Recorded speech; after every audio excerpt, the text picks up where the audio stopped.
Hi there, boys and girls. Matt here, Pickled Dragon, with another Pickled Dragon Unscripted. So, there has been several requests recently where people ask that I give walkthroughs to classic adventures. And I have never really run classic first edition, second edition adventures as written. I suppose I have, but for the most part, I kind of gut them. A lot of times I'll improvise mid adventure, and add and subtract and basically reimagine the old adventures to fit my needs. So I thought I would do a walkthrough instead of one of my favorite old time adventures called Dwellers of the Forbidden City. So Dwellers of the Forbidden City has kind of got a real pulp adventure feel to it, like Indiana Jones going into a lost city kind of vibe.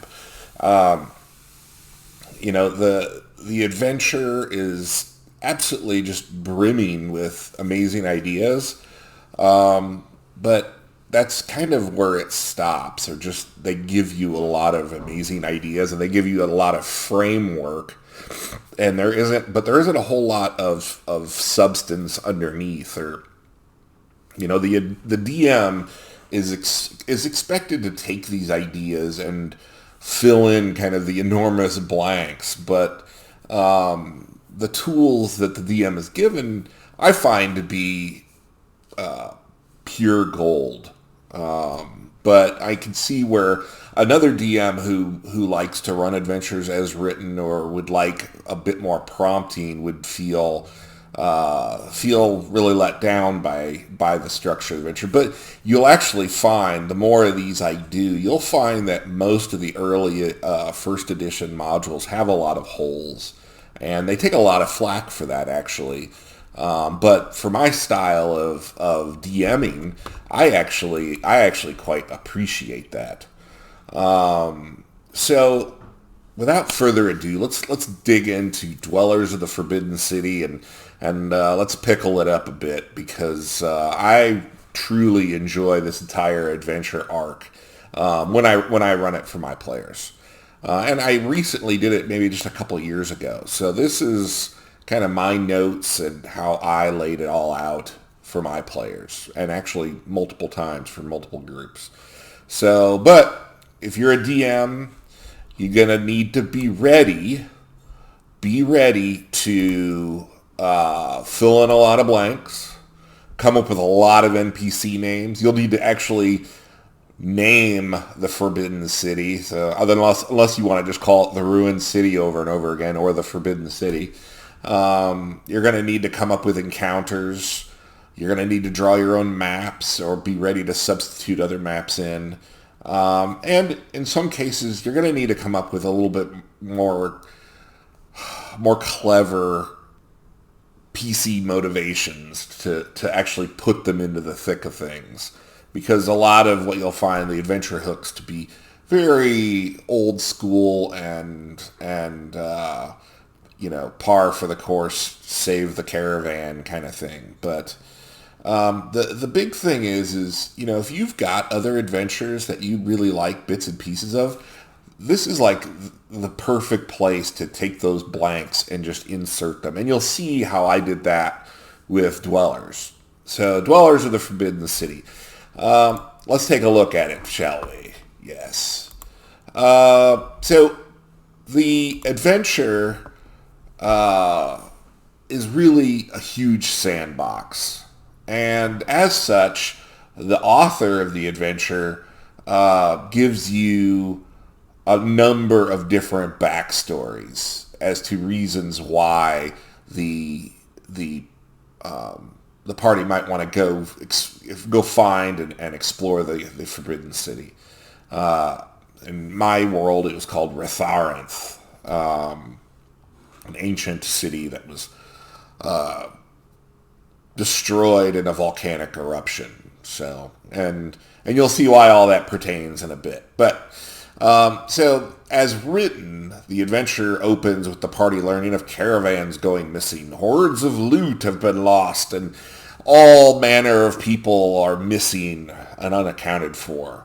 So the hook is kind of extremely generic. And the funny thing is nowhere in the adventure, like you read the entire adventure, does it actually spell out who's responsible for the caravan attacks or where the loot is. So it's kind of like a dead hook that they get you just to get you out there and explore a ruined city. Although they do suggest a few other, go rescue disappearing people. There's a local potentate who wants you to go and explore the ruined city and scout it out, and if possible, slaughter as many monsters as possible so that his armies could go in and conquer it. And there's another hook where it's more a defensive reason as to why, a local city has learned of a growing army there, and you're to go and investigate these rumors. So, I mean, they give you a handful of ideas as to why they want you to go there. I recommend that you actually come up with something more meaningful to the party. Like if you want a missing person, make it somebody that's interacted with the party extensively in the past. And maybe if you watch this video and you say, I really want to run that, build that relationship up in sessions for, a month or two leading up. And that way, they might have more of a motivation. Your party might have more of a motivation to go in there and take it out. But eventually, the party is going to get on the road to the Forbidden City, and on the way, they're going to come across these primitive villages. I always made them villages of lizard men. But in any case, where they learned from a shaman there that the demon men, the Uant, and their minions, the Tazloi, have been raiding the villages and kidnapping and pillaging and doing all the worst sorts of things that you can imagine. And recently, a nameless chief, he doesn't get a name, so you need to be ready to name all these folks, and his then, at that point, nameless son, you find out later his name's Zura or something like that, but he's going to beseech the heroes to go find his son. Again, another very basic adventure hook that another reason to go find this city and track it down. Anyway, it is from these lizard men or primitive folks, these villagers, that you learn the location of the Forbidden City. And the Forbidden City is, like I said, I had it destroyed by a volcanic eruption. You can see that the city has basically collapsed down into this essentially crater, if you will. The city's just kind of lies shattered down at the bottom of these cliffs that surround it, and it's a pretty good distance down. So it's definitely an interesting layout, and you could imagine, hidden deep in a jungle, how something like this would go unnoticed for so long. And one of the things that you want to think about is, exploration of the city is going to be one of the coolest aspects for your players. So, this map that the module gives you is lettered with different locations and so forth. And you don't really want to hand that to the players because they're going to know where all the stuff is, right? If you just get on the internet, you'll be able to find that there's a map out there that's a little bit prettier, and it has all the locations removed. But it's still, exploration then is still kind of like one of those things that, knowing what's around the next corner, it kind of takes away from it. So my players, actually, I made them map it. So you can see on our battle map here, they went through and they were literally just drawing every building and exploring every block, and it was it was a very, very tense and exciting time for them when they were actually searching the layout of the city and trying to find all the things that they knew were out there, but they needed to track down. So it's definitely a a choice that you need to make. Are you gonna have them explore the city, map it themselves? You're gonna hand out a map. It's kind of your choice. It doesn't really, it all comes back to your style and what your players are gonna expect. But in any case, the adventure makes references to cities nearby. They make references to other civilizations that are threatened by the growing forces in the Forbidden City. And when I got to thinking about where I wanted to put the Forbidden City, the first thing that came to mind, since it is in a jungle, is the island of Eval. And for those of you who don't know what Eval is, it is the island where the Freeport setting is located. An amazing pirate den of swarthy, sea dogs and whatnot. And it's kind of a perfect match because Freeport has a lot of problems with Uant. They have these Uant cults that are operating in the shadows. And as you guys will find out, the Uant are the main aggressors in the Forbidden City. So it's kind of like a perfect marriage, And by putting the Freeport so close to the Forbidden City, it's kind of like a city from which the party can launch expeditions from and return with loot or to heal up, you keep them several days apart. But if the party does leave the Forbidden City, it also gives you a chance to shake things up. If the party has made an attack on a certain faction in the city, make sure the bad guys are adjusting and strengthening in response to the party's attack. It becomes a very living and dynamic thing. But in any case, I put the Forbidden City on the north end of Eval, past the volcano, which again, it looks like the city was crushed by a volcano, so it's kind of a perfect fit. And of course, Freeport's then on the southern side of the island. It's a pirate hold, so they're not really interested in exploring the island. They're more interested in keeping their presence a secret. So it's, again, you might have a different vision for an accompanying city, but that was kind of my contribution to it all. Plus, the City of Adventure, as Freeport's called, is a great place to gain a few levels and establish relationships with NPCs, because there are many source books for Freeport that you can use to give your party kind of an established base of operations from, and as events unfold, you'll be able to see how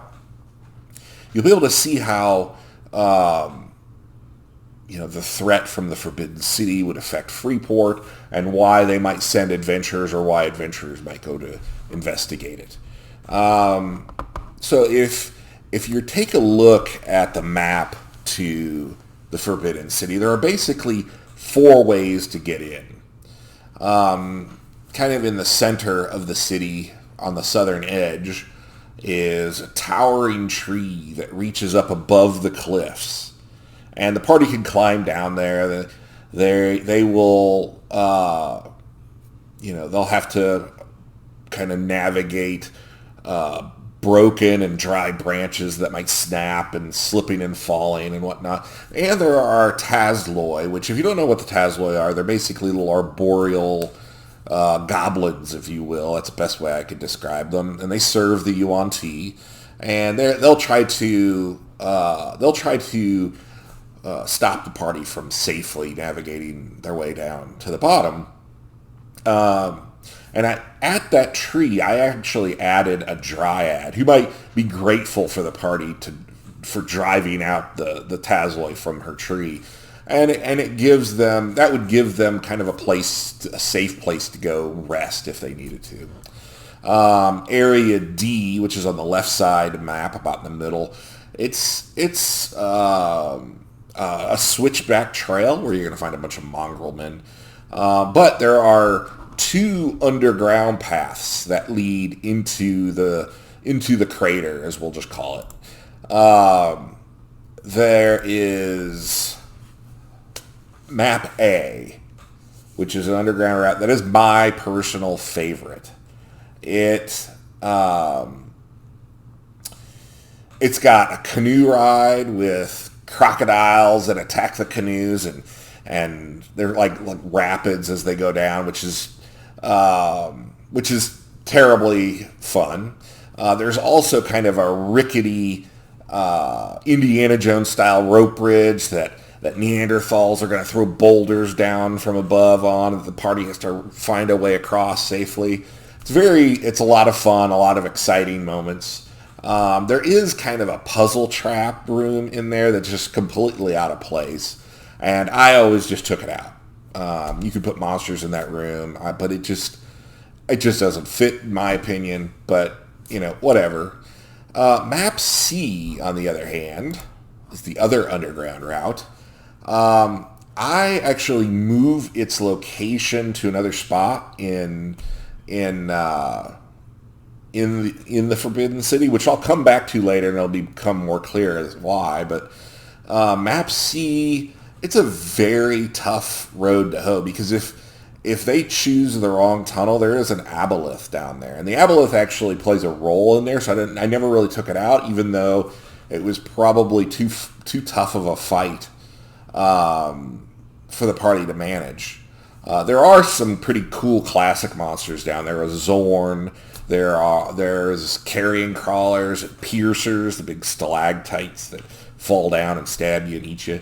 So that's some cool stuff. And maybe if you choose to just use the aboleth and not have the party take Map C, you could move the stalagmites or stalactites and carrion crawlers to the puzzle room in Map A and just kind of substitute things out.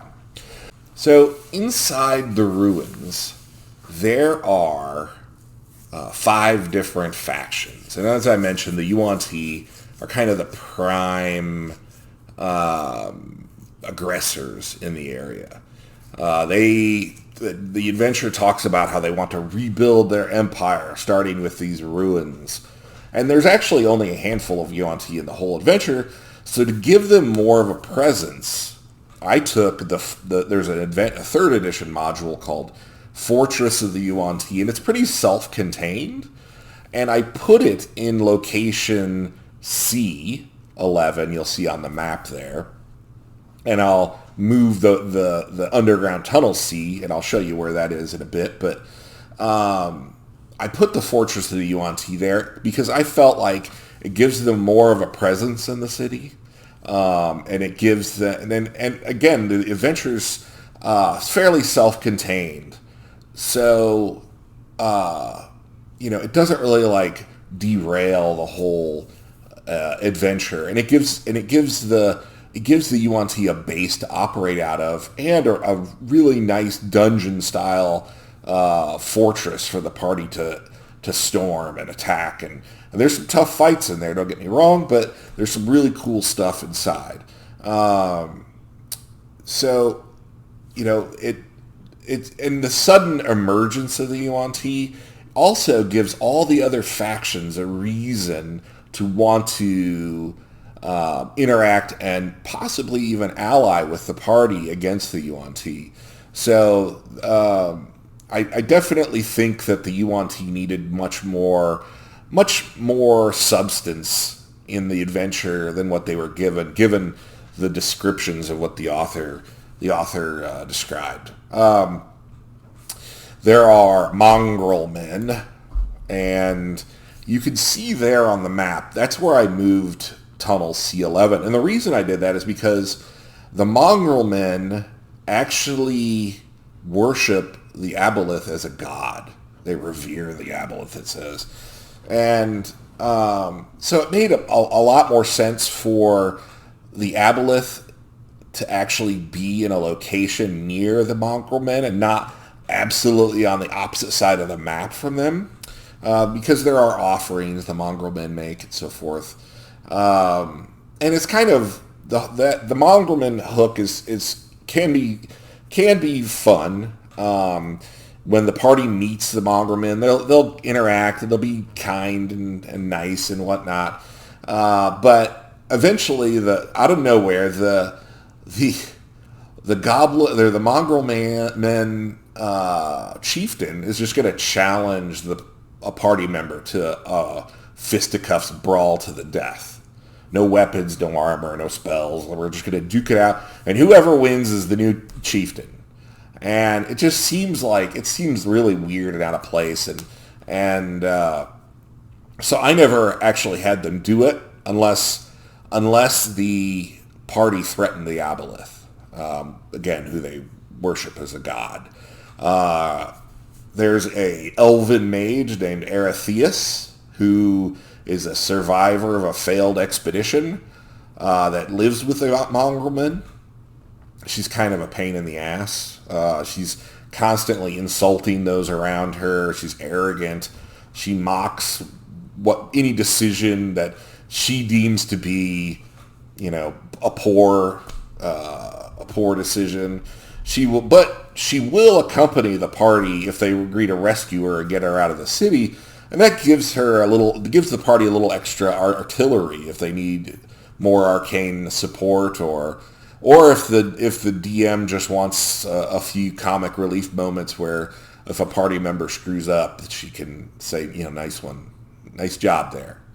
So if we move on, we got the Tazloi, who I actually think are kind of cool. They are scouts and the eyes and ears for the demon men, the Uant. They're quick movement amongst the trees because they're arboreal, like little monkeys that can move really quickly. And they also have giant wasp mounts that they fly around on. But they can keep tabs on the party, and the Uant can then set ambushes and whatnot. So they're kind of an interesting faction in the city. We got a group of bugbears there, kind of centrally located. They are kind of in a crisis of leadership. There's a guy named Shruzgrap who wants to become the new chief and will befriend the party. And if the party helps him become the chief, he thanks them by immediately attacking them, which you'll see this over and over again, this theme of betrayal, which is it becomes almost an eye roll because of the threat of the Uant. You would think that they would be a little bit more, granted, most of the creatures in this module, most of these factions are chaotic evil. You've got the Tazloi, the Uant, Bugbear. Most of these factions are chaotic and evil. So it's conceivable that they would certainly do that, but it kind of makes for a little bit of, since they all do it, kind of a little bit of a eye roll. But the DM can switch up anything you want, so it doesn't really matter. So next up we have the Bullywugs. The Bullywugs are really interesting. They're led by Chief Groke, and there's an actual name there. The adventure gives you a name. Chief Groke, yes, and there's not a whole lot of substance to the Bullywugs. They live in this stockade, big giant wooden fence surrounding a mound. They worship an old Panlung dragon as their god. But the Panlung has actually disguised himself as an adventurer. And he's actually willing to join the party. But in the text it says that he will wait till the party expends all their resources, or as many resources as he deems necessary, and then he'll attack the party and betray them. So, my personal choice was not to do that. My personal choice was there is a dragon's egg, the Panlung's dragon's egg specifically, and currently it's being held by an evil wizard. But the evil wizard actually is held it as a favor to the Bullywugs, hoping he could enlist their help at some point. And the Bullywugs, they're already kind of disturbed and on a war footing because of the Uant. So I had set it up so that the egg was stolen by the wizard, to add a reason why the party, or a method by which the party could befriend this dragon and befriend the Bullywugs. So speaking of, well, and the other thing that's important about the Panlung Dragon, at no time will he ever fight or aid the party. Even, that's made very clear in the adventure, but I guess it would certainly throw the balance of any encounters way off. So, lastly, we do have the evil wizard.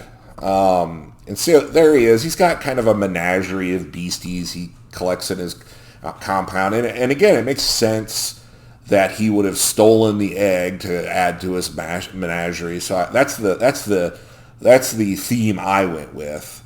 But he's got carnivorous apes and leopards and rust monsters, an invisible stalker. He's got some bugbear guards. I actually, since it specifically says that he's allied with the Uant and he wants to help them reestablish their empire, I actually had a Uant kind of ambassador there. I also had great fun with Cuerno, his trusty assistant, who was a sniveling little guy who was often bullied and never appreciated. So, those are the 5 factions that the party has to interact with in the midst of all of the craziness that could go on in the city.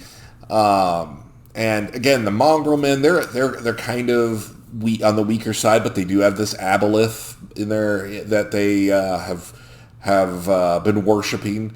The Bullywugs have strength in numbers. They've got their palisade and they've got a dragon. And of course, the Uant, with the addition of their fortress, and Horan, the evil wizard, they have, a very strong force. And of course, there's the bugbears, who are not slouches themselves, and there's enough of them to make anyone's day a bad day. So, in any case, when we take a look at all these different factions, the party has ample opportunity for role play, for combat, exploration. Now, the adventure also includes some additional adventure hooks, and they all 4 sound incredibly exciting. It describes a crumbling sewer system that they don't give you maps for, of course, where jungle ghouls dwell, and their cancerous touch turns humanoids into twisted slime beasts. And somewhere in the sewers there is a fabulous temple of Ranit, and it's guarded by the giant snake queen. So that sounds pretty darn cool. There's another adventure hook in there that's kind of a Call of Cthulhu themed thing where they're trying to summon an extraplanar creature in, and the party must either interrupt the ceremony or drive the creature back through the gate. So that sounds pretty good. And there's also, you remember the caravan raids at the beginning of the adventure? Well, they say, well, it would probably be a good idea to put that loot somewhere in the city so that there's a little bit of fulfillment there.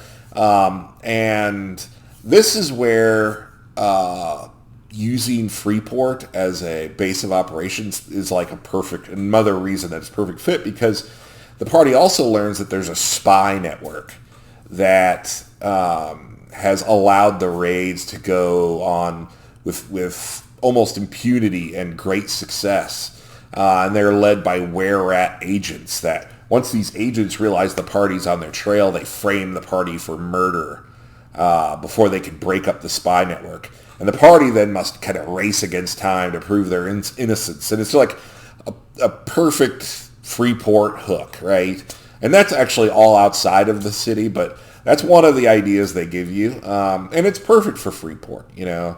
And there's another adventure hook about rescuing and varying VIPs, you know. And there's kind of a strange maze-like set of tunnels that with strange beasties that you chase Uant through.